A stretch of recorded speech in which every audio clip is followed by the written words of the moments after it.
என்னோட சிஸ்டருக்கு குழந்தை இல்லாமல் இருந்தது, கல்யாணம் ஆகி. அதனால் வேண்டிட்டு பிரதோஷ விரதம் இருந்தேன். அப்புறம் 2 குழந்தை அவங்களுக்கு. அதனால் நான் திருப்பி அதை என்னோட வேண்டுதலை ஐயா கிட்ட சொல்லிட்டு வருவேன், சிவன் ஐயா கிட்ட. அதுக்கு அவரும் எங்களுக்கு பலன் கொடுப்பாரு. 48 நாள் அந்த சாமியை மனசில் நினச்சிட்டு ஒரு விஷயம் செஞ்சீங்கன்னா கண்டிப்பாக பலன் இருக்குது. அதை நான் அனுபவிச்சிருக்கேன்.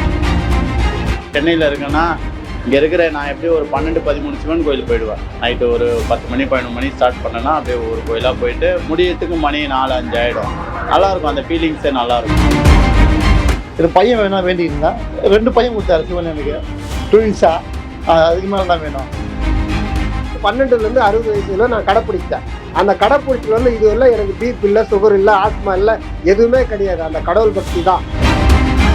நான் பிஸ்னஸ் பண்ணுறேன், ட்ராவல்ஸ் பண்ணிட்டு இருக்கேன். ஸோ அதெல்லாம் நல்லா சக்ஸஸ் ஆகிருக்கு. ஸோ நிறைய விஷயங்கள் எனக்கு எல்லாமே சக்ஸஸ் ஆகிருக்கு. நம்ம நினச்சது நிறைவேறும். கேட்டதை விட அதிகமாகவே வந்திருக்கு எனக்கு. நம்ம வேண்டிக்கிறதுனால அது கண்டிப்பாக செயல்பாட்டுக்கு வருது. வேண்டுதல் வச்சோம்னா கண்டிப்பாக நடக்கும். சிவராத்திரி கோயிலுக்கு போகும், வருஷத்துல ஒரு நாள் வருது. போறதுனால என்னென்ன நன்மைகள்? அதாவது நார்மலாக உள்ள கோயிலுக்கு போகிறது நம்ம ரெகுலராக போவோம். குலதெய்வங்கிறது வருஷத்துக்கு பக்கத்தில் இருந்துச்சுன்னா அடிக்கடி போகலாம். ரொம்ப லாங்காக இருந்ததுன்னா வருஷத்துக்கு ஒரு தடவை போய் அதுக்கு சாமி கும்பிட்டு அதோட பலனை நம்ம ஏற்படுத்திக்கிட்டால் நம்மளுக்கு ஒரு நன்மைகள். அதுவும் அந்த சிவராத்திரி நைட்டு தங்கினோம்னா ரொம்ப விசேஷம். அதுலேயும் அந்த 4 கால பூஜைங்கிறது ரொம்ப விசேஷமானது. அதில் நம்ம இருந்தோம்னா அதோட நன்மைகள் வேறு மாதிரி. நம்ம நினச்சது நிறைவேறும், வேண்டுனது கைகூடும். அதுக்காக தான் நம்ம சிவராத்திரிக்கு முதல்ல குலதெய்வத்துக்கு போய் நைட்டு தங்குறது மெயினான ஒரு வழிபாடு. சிவராத்திரி சிவன் கோவிலுக்கு போயிட்டு ப்ரே பண்ணுறோம். ப்ரே த சென்ஸ் யோகா மாதிரி ப்ரே, அதில் மனசு திருப்தி வரும். நான் எல்லா வருஷமும் இருப்பேன், வருஷம் இருப்பேன். வேண்டுதல்லாம் பெருசாக இது பண்ண, எல்லாரும் நல்லா இருக்கணும், நோய் நொடி இல்லாமல் இருக்கணும், அதை பற்றி தான் வேண்டிப்பேன். ஆனால் சிவன்னா ரொம்ப பிடிக்கும் எனக்கு. முடிஞ்ச அளவுக்கு 90% எல்லா வருஷமும் நான் கண்முழிச்சு தான் இருப்பேன். நிறைவேறி இருக்குது. என் பொண்ணு கல்யாணம் ஆகாத இருந்தது, அது நிறைவேறி இருக்குது. பையனுக்கு உடம்பு சரியில்லாத அதுவும் நிறைவேறி இருக்குது. அவர்கிட்ட கேட்டு எதுவும் இல்லைன்னு சொல்கிறதுக்கு இல்லை, எல்லாமே கொடுப்பாரு. நம்ம மனசோட வேண்டி கேட்டோம்னா அவர் நம்மளுக்கு கொடுப்பாரு. இது என்ன கிடைக்குதுன்றதுக்கு இல்லை, எனக்கு ஒரு மனசுக்குள்ளே ஒரு பக்தி வந்ததுனால நான் அப்படி இருக்க ஆரம்பித்தேன். அப்புறம் நான் சில சிவன் கோயிலில் போய் சில இதுகள்லாம் நம்மளுக்கே தெரியாமல் அது ஒரு ஈர்ப்பு மாதிரி வரும்.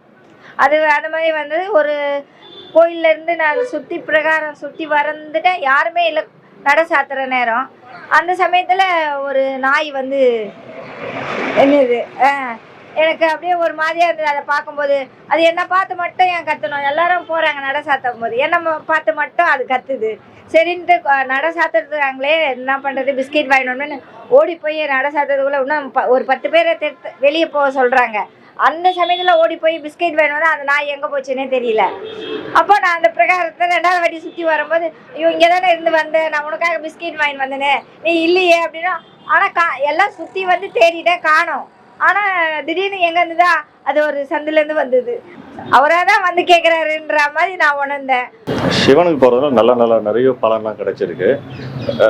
நைட்டு ஃபுல்லாக விரதம் இருந்து கண்ணு முடிச்சுட்டு போகிறதுனால நல்ல ஒரு யூஸ்ஃபுல்லாக இருக்குது. என்னென்ன வேண்டிட்டு செய்கிறாங்களோ அது எல்லாமே நடக்கும்.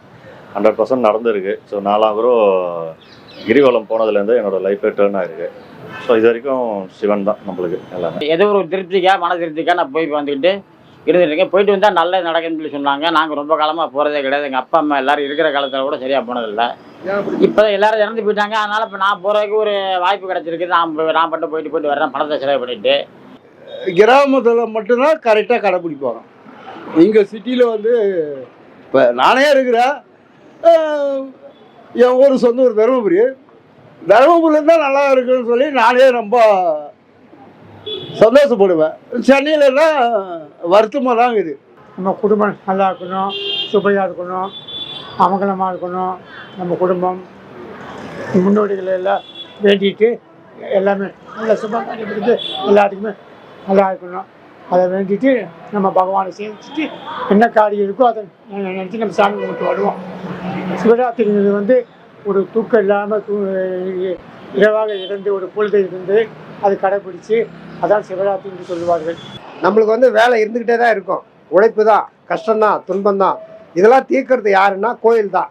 சிவராத்திரி போனால் சிவபெருமானை போய் நம்ம வணங்குறது நல்லது. வருஷத்தில் ஒரு நாள் கண்ணு மொய்க்கலாம். அவர் தானத்தில் போய் இருந்தோம்னா படுத்தா அந்த பாவம்லாம் நீங்கும், கஷ்டம் நீங்கும், துன்பம் நீங்குமோ எல்லாம் நீக்கிறதுக்கு தான் அந்த சிவராத்திரின்றது வர்றது. அதனால் வந்து கடவுள்கிட்ட போய் நம்ம படுத்தோம், அவர் நினைத்தோம், அவர்கிட்ட நினைத்து ஒரு 12 மணி நேரம் தியானம் பண்ணோம்னா நம்மளுடைய குறைகள் பிள்ளைங்களுக்கு, நம்மளுக்கு, குடும்பத்துக்கு எல்லாம் நல்லது தான். இதெல்லாம் வருஷம்லாம் வேலை தான் இருக்குதான். வீட்டிலேயே இருந்தால் கஷ்டம் நீங்காது. ஆனால் கோயில் குளம் போனால் தான் அந்த கஷ்டங்கள், புண்ணியங்கள், பாவங்கள், துன்பங்கள் எல்லாமே நீங்கும். எனக்கு 2 பொண்ணு பிறந்துச்சு. எனக்கு பையன் வேணா வேண்டியிருந்தேன்.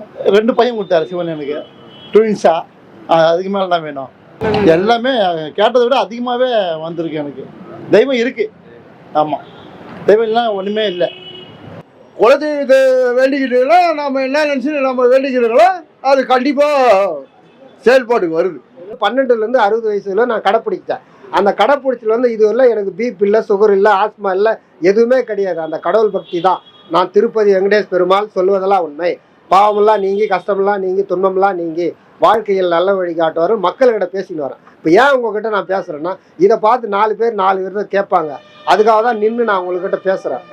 அதனால் வந்து கடவுள்கிட்ட போய் நீங்கள் எதை பண்ணாலும், இப்போ நான் நல்லா வேலைக்கு போயிருக்கிறேன், எங்கள் பசங்களை படிக்க வச்சுருக்கிறேன், கல்யாணம் பண்ணி கொடுத்துருக்குறோம், எல்லாமே நல்லா இருக்குது. இதனால் கடவுளால் தான் படைக்கப்பட்டது. மனிதனால் ஒன்றும் கிடையாது. மனிதனால் எதுவுமே நடக்காது, கடவுளால் தான் நடக்கும். நான் என்ன பண்ணுவேன்னா நைட்டு வந்து ஒவ்வொரு சிவனாக, இப்போ இங்கே சென்னையில் இருக்கேன்னா இங்கே இருக்கிற நான் எப்படி ஒரு 12-13 சிவன் கோயில் போயிடுவேன். நைட்டு ஒரு 10 மணி 11 மணி ஸ்டார்ட் பண்ணேன்னா அப்படியே ஒவ்வொரு கோயிலாக போயிட்டு முடியறதுக்கு மணி 4-5 ஆகிடும். நல்லாயிருக்கும், அந்த ஃபீலிங்ஸே நல்லாயிருக்கும். அன்றைக்கி எல்லோரும் கூட கும்பலாக இது பண்ணுறது. எத்தனை வருஷமாக போயிட்டு இருக்கோம்? எனக்கு ஒரு 7-8 வருஷமாக போயின்னு இருக்கேன். எங்கள் ஒய்ஃபும் ரொம்ப இன்வால்மெண்ட்டு. ஆனால் நான் இப்போ முடிஞ்சால் பசங்களை கூட்டு போவேன், இல்லைன்னா நாங்கள் 2 பேரும் எல்லாம் இதுக்கு போயிட்டு வருவோம். நான் பிஸ்னஸ் பண்ணுறேன், ட்ராவல்ஸ் பண்ணிகிட்ருக்கேன். ஸோ அதெல்லாம் நல்லா சக்ஸஸ் ஆகிருக்கு. ஸோ நிறைய விஷயங்கள் எனக்கு எல்லாமே சக்ஸஸ் ஆகிருக்கு. 99% எனக்கு எல்லாமே சக்ஸஸ் ஆகிருக்கு கோயிலுக்கு போகிறதுனால. எனக்கு நான் எப்பவுமே அது போயிட்டே இருப்பேன். கிரிவலம் எப்பவுமே போயிட்டே இருப்பேன். சிவராத்திரியும் மேக்ஸிமம் கண் முடிச்சு இது பண்ணுவோம். அது நல்ல பலன் கிடைக்கும் எல்லாருக்குமே. மனசார அந்த கடவுளை நினச்சி வேண்டுதல் வச்சோம்னா கண்டிப்பாக நடக்கும். நடக்குன்றதை விட நம்ம வந்து உண்மையாக நம்பணும். சாமி இருக்குன்றத நம்பிக்கையாக இருக்கணும். சில பேர் வந்து நானும் கோயிலுக்கு போகிறேன்னு சொல்லிட்டு சும்மா திருநூறு நெத்தியில் வச்சுக்கிட்டு நானும் கும்பிட்டேன் அப்படின்னு போட்டு போகிறாங்க. அப்படி இல்லை. மனசார எந்த சாமியும்னா நம்மளுக்கு கடவுள் உலகத்தை படைச்சதே சிவன் தான், பார்வதி தான். அப்படின்றப்போ அதை மனசார நீங்கள் கும்பிட்டு 48 நாள் அந்த சாமியை மனசில் நினச்சிட்டு ஒரு விஷயம் செஞ்சிங்கன்னா கண்டிப்பாக பலன் இருக்குது. அதை வந்து நான் அனுபவிச்சிருக்கேன். நான் வந்து ஒரு விஷயத்துக்கு என்ன பண்ணேன், விளக்கேற்றிட்டு சிவன் என்ன நம்ம தட்சிணாமூர்த்தி, காலபைரவர் எல்லாருமே ஒன்று தான். எல்லாருக்கும் சேர்ந்து தான் இந்த சிவராத்திரியே பண்ணுவாங்க. அம்மன் கோவத்தில் இருக்குது. அதனால் மனசார இந்த சிவராத்திரி யார் யார் கும்பிட்றாங்களோ எல்லாருக்குமே நல்லதாக நடக்கும். இந்த வருஷம் நீங்கள் வேண்டிக்கிட்டு முருங்கைக்காய் வரலைன்னா கூட காய்கறி விற்கிறவங்க, பூ விற்கிறவங்க, எல்லா தொழில் இருக்கவங்களும் அதுலேருந்து அவங்களுக்கு இப்போ இந்த பானிபூரி விற்கிறாரு அப்படின்றப்ப இந்த கடலை எடுத்து அந்த சாமி வரும்போது விசிறி போடுவாங்க. பூ இருக்கா, பூ எடுத்து விசிறி போடுவாங்க. அந்த மாதிரி காய்கறி நம்மளுக்கு என்ன தேவையோ அடுத்த வருஷம் வேண்டிக்கணும். நான் இந்த அடுத்த வருஷம் வேண்டிக்கிறேன்னு சொல்லிட்டாலே நம்ம 48 நாளில் அது பழிக்கும்.